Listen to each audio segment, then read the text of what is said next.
ความจริงคือสิ่งที่งดงามหลายคนมักจะย้านความเป็นจริงย้านกว่าสิ่งที่ตัวเองดำรงอยู่ย้านกว่าสิ่งที่ตัวเองเป็นอยู่ย้านกว่าสิ่งที่ตัวเองรู้หรือสิ่งที่ตัวเองรู้อยู่แต่บ่เข้าใจมันอย่างแจ่มแจ้งชัดเจนย้านกว่าสิ่งที่ตัวเองบ่สามารถเปลี่ยนแปลงได้หรือบางครั้งอาจจะสามารถเปลี่ยนแปลงได้อยู่แต่ผู้เกี่ยวบ่ยอมเปิดใจของตัวเองเข้าไปเปลี่ยนแปลงสิ่งเหล่านั้นย้อนว่าย้านกลัวมันหลายคนอยู่เทิงโลกนี้จึงพยายามที่จะหลบหลีกพลิกหนีออกจากโลกของความเป็นจริงแล้วหันหน้าเข้าสู่โลกของภาพมายาหันหน้าเข้าสู่โลกของม่านเงาหันหน้าเข้าไปสู่โลกของการดัดจริตหลอกลวงแปลงร่างพังตัวเพื่อหลบหนีออกจากโลกของความเป็นจริงเช่นเราจะเห็นอยู่ในชีวิตประจำวันคือบางคนพยายามที่จะแต่งเครื่องแต่งตัวเองนี้ให้ดูดีอยู่ตลอดเวลาโดยเฉพาะผู้หญิงพยายามที่จะทาลิปสติกทาหรือว่าใส่เข้าแปรงเพื่อกบริ้วรอยต่างๆอยู่ถึงใบหน้าของตัวเองย้อนว่าบ่กล้ายอมรับความเป็นจริงสิ่งเหล่านั้นโดยเฉพาะผู้อาวุโสอันนี้คือความเป็นจริงแท้ๆคือมื้อเช้ามานี่ตื่นมาแต่เช้ามักจะแต่งตัวทาลิปสติกทาเข้าแปรงน้ำแดงแล้วมือนี้ยังติดลิปสติกแดงๆอยู่ยังติดเข้าแปรงอยู่แล้วก็ไปจกเข้าใส่บาตรแต่ละมื้อซึ่งเรียกว่าครูบาเองนี่เป็นประสบการณ์ของครูบาเองคือครูบาเห็นแล้วครูบาคิดว่ามันบ่เป็นธรรมชาติเลยมันเป็นสิ่งที่บ่สะอาดเป็นสิ่งที่เปรอะเปื้อนเฮาเห็นแล้วบ่มีความประทับใจในสิ่งเหล่านั้นแต่ว่าในความคิดความรู้สึกของเขาเจ้าอาจจะคิดว่าสิ่งที่เขาเจ้าเฮ็ดสิ่งที่เขาเจ้ากระทำอยู่นั้นเป็นสิ่งที่สร้างความจูงใจให้แก่ผู้อื่นเป็นสิ่งที่เฮ็ดให้ตัวเองมีความงดงามแต่เขาเจ้าก็ลืมไปว่าความงดงามคือธรรมชาติและธรรมชาติก็คือความจริงคนที่บ่กล้ายอมรับความเป็นจริงนั้นก็แสดงว่าคนคนนั้นเป็นคนขี้ตัวหลอกลวงเป็นคนบ่จริงใจเป็นคนที่บ่มีจิตใจสะอาดบ่กล้ายอมรับโลกของความเป็นจริงแล้วเราสิเอาความงดงามมาจากไสในโลกของคนขี้ตัวในโลกของภาพมายาในโลกของบ่แม่นความเป็นจริงเช่นตัวอย่างคนบ้านนอกกับคนในเมืองคนบ้านนอกนี่เห็นคนในเมืองมีรถขี่มีเงินคำก็เฮ้อกันไปดาวน์รถเพื่อว่าอยากให้สังคมเห็นตัวเองเป็นคนหั่งมีเป็นคนที่มี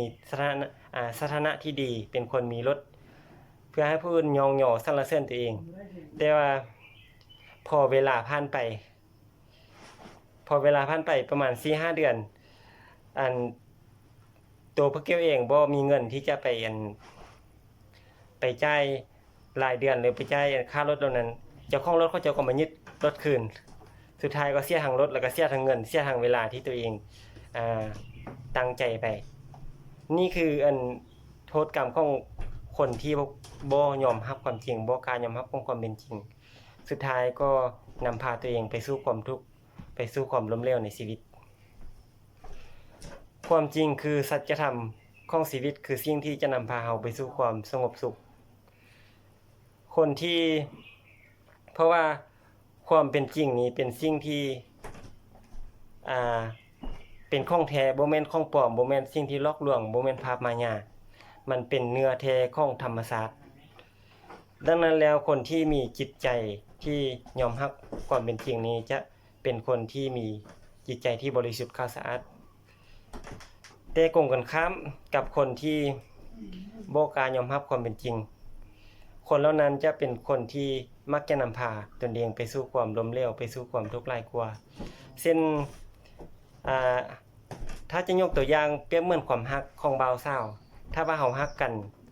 โดยที่เราบ่มีจิตใจที่บริสุทธิ์หรือว่ารักโดยความหลอกลวงรักโดยความคิดตัวเพื่อหวังผลกำไรจากความรักเหล่านั้นแต่สุดท้ายมาความรักเหล่านั้นก็จะนำพาทางซ่องไปสู่ความทุกข์และความทรมานใจแต่กงกันข้ามกับคนที่มีความรักที่บริสุทธิ์เช่นความรักของพ่อแม่ที่มีความรักต่อลูกนี่มีความบริสุทธิ์แบบนี้นี่ซึ่งจะเฮ็ดให้ชีวิตก้าวไปสู่ความสุขก้าวไปสู่ความเจริญและก้าวไปสู่ความงดงามในชีวิตได้นี่แหละคือความงดงามของความเป็นจริงฉะนั้นแล้วในการดำรงชีวิตอยู่ในสังคมเฮาต้อง พยายามที่จะปรับใจของตัวเองให้เป็นคนที่กล้ายอมรับความจริงกล้ายอมรับสิ่งที่เป็นอยู่กล้ายอมรับสิ่งที่ตัวเองดำรงอยู่เพราะว่าความจริงคือสิ่งที่งดงามคือสิ่งที่จะนำพาเราไปสู่ความสงบสุขและความร่มเย็นในที่สุดแต่ถ้าเราบ่กล้ายอมรับความเป็นจริงสิ่งเหล่านั้นก็จะนำพาเราไปสู่ความทุกข์และความวุ่นวายในที่สุดสุดท้ายแล้วอยากฝากคติไว้ว่าความจริงคือสิ่งที่บ่ตายชั่วฟ้าดินสลายมันก็ยังจะคงอยู่คู่กับโลกนี้ตลอดไปและจะงดงามตลอดกาลขอน้อยอาตมาภาพระเพ็ญพันธวงศ์ขอให้ทุกท่านทุกคนมีความสุข